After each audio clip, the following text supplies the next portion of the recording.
Hello Aquarius, thank you for joining me for your monthly forecast for July 2019 for the Sun or the Ascendant. Welcome! This month begins in fantastic fashion for your Zodiac sign, with on the 2nd the arrival of Mars in your opposite sign of Leo. Mars is going to be here right through to the middle of August. Now, Mars is, of course, a rather rumbustious energy. It's about engagement, it's about being assertive, it's also about instant desire, and the 7th solar house that Leo represents for you is very much about putting the best foot forwards when it comes to interacting with others. If you're wanting to bring some extra charisma to your love life, this will certainly help. If you're single, it will give you more confidence and spur to reach out and interact with potential new partners. Now, Mercury is already in this part of your situation, and obviously it's very much about how we talk and communicate and how we think. Now, in the 7th solar house, that adds a little bit of detachment, which you have in spades anyway. But it is true that on the 7th, Mercury goes into a retrograde. It's going to be in retrograde in Leo through to the 18th before inverting back into the sign of Cancer, where it will finish the retrograde at the end of this month. So it's going across two signs. Leo is very much about how you interact in relationships. The 6th house is very much about anything to do with work, to do with more practical issues, appointments. If you have pets, there may be some things that you need to do with in reminders about inoculations. If you're particularly committed to your aunts and uncles in your situation, that can be an area that you're revisiting quite avidly this month too. But it won't be just because of Mercury moving back into Cancer from the 19th. It's because on the 2nd, the same day as Mars moves into Leo, there is a solar eclipse. Now, this is a fabulous opportunity, Aquarius, for the last half of this year to really get your life working like a well-oiled machine. Now, if you're someone who's pretty well organised anyway, then you can use the detail of the 6th solar house to apply improvements to other areas of your existence. So it could be around nutrition, it could be around exercise, it could be around finding a job that gives you more personal satisfaction.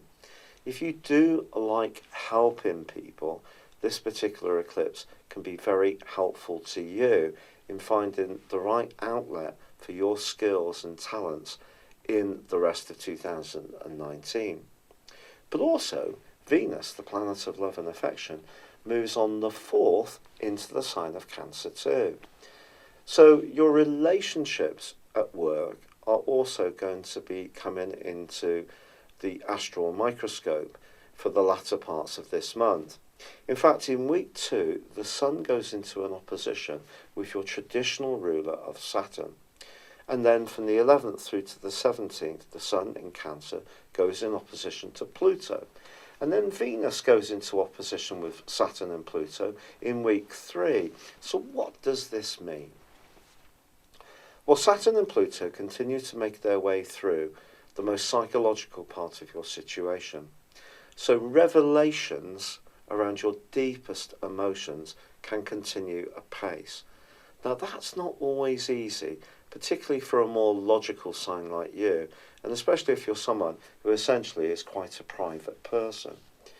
But the energy that's going on between this 12th house, where Saturn and Pluto are located, and the 6th house suggests that if you are feeling a little bit under par in a physical context, there could be an emotional root that's causing this. Now, this is something in the Western world that we have quite a lot of resistance to embracing. Excuse me, I'm just going to scratch my nose. But if you are feeling, thank you, if you are feeling a little less exuberant than usual, or you are feeling a little bit more reflective, or you're wanting to deal with some painful issues from your past, then so be it. Just enter into the process and let the planets guide you forwards, because your outer application of your inner world is likely to change this month, and also in the last 6 months of this year. Now, Jupiter, the planet of growth, does continue in a very friendly part of your situation and is in a square with Neptune for the first 3 weeks of this month. So the most altruistic side of your nature can be very much to the fore. You may want to do something to help those who are less fortunate. You may do some kind of fundraiser, whether it's running a marathon, scaling down the side of a hospital, going on a sponsored tiddlywinks competition that goes on for a week in rotation with other players. Whatever it is, your self-sacrificing nature is going to be to the fore. But it is going to be important that your self, your health, your well-being does feature first in your thinking. Part of the reason for this is that the emotional gravitational pull in the planets at the moment is very much about that Cancer energy due to the North Node, the point of destiny, which moved into Cancer on the 7th of November last year. And that is going to be opposed by Saturn for the whole of this month. So if you're not feeling really at ease deep within your being, it's probably going to manifest itself in lower vitality. So despite the fact that Mars is giving you the opportunity to engage and be competitive, it needs to be very directed towards the things that really work for you. So even if romantically you're attracted to someone, I think it needs to be someone who has got a good sense of the holistic side of life, who gets you more beyond the spoken word, someone that you just have a simpatico without having to try too hard at it. But you could meet such a person if you're single in the most randomly ordinary of places. It won't necessarily be online on a dating app or in a nightclub, although those are entirely possible. But the real relationship that will flow for you will be someone who understands about your welfare, be it in the physical bodily sense or the emotional side of your nature, the more spiritual side of your being. And your awareness to these things is definitely going to grow in the last half of this year. But there's no doubt about it that the lunar eclipse, which occurs on the 16th, could point towards an event coming into focus in quite a potent way in the rest of 2019, especially if there is some pain about how someone's been in your past, or there's been some kind of exclusion or limitation upon you that's been invested upon you because perhaps other people didn't really understand you, or because you're a very private person who doesn't necessarily advertise your deeper feelings, because you're friendly, because you're kind. Perhaps sometimes people have taken that for granted, and that may be something you do need to grapple with in a meaningful way, whether it's through an expansion of your spiritual awareness, more engagement with healing therapies. These things can become very important to you in the second half of this month. But from the 23rd, when the sun bursts into Leo, where it comes from, of course, it's the home of the sun is Leo, and immediately in the first 10 degrees of Leo, it's really ablaze with energy. And if you are wanting to develop more cooperative relationships, and you are wanting to connect better with people, that event, plus the arrival of Venus on the 28th, is certainly going to help you. But I do feel that this month is almost like a shake-up, and you need to shake out of your situation the things that are not really nurturing you, whether it is at a physical or emotional level.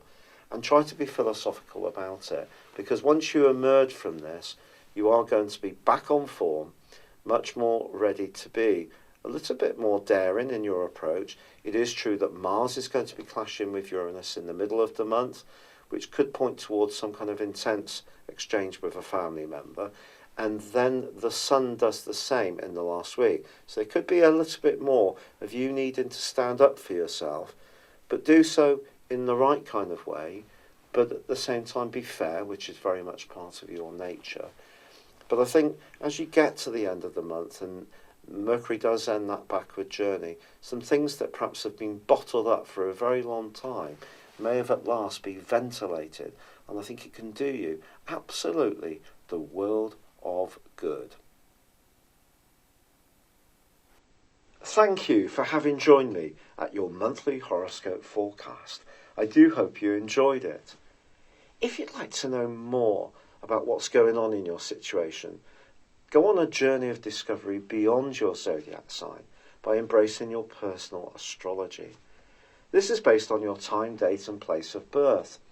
And if you no longer live in the same location where you were born, in terms of your forecasting, I can relocate you to where you are living now. Not a lot of services like this offer that particular feature. But equally, I use a form of forecasting called directions. This is where we take your personal horoscope when you were born, your natal chart, and advance it for roughly 1 degree for every year of your life. These are particularly impactful.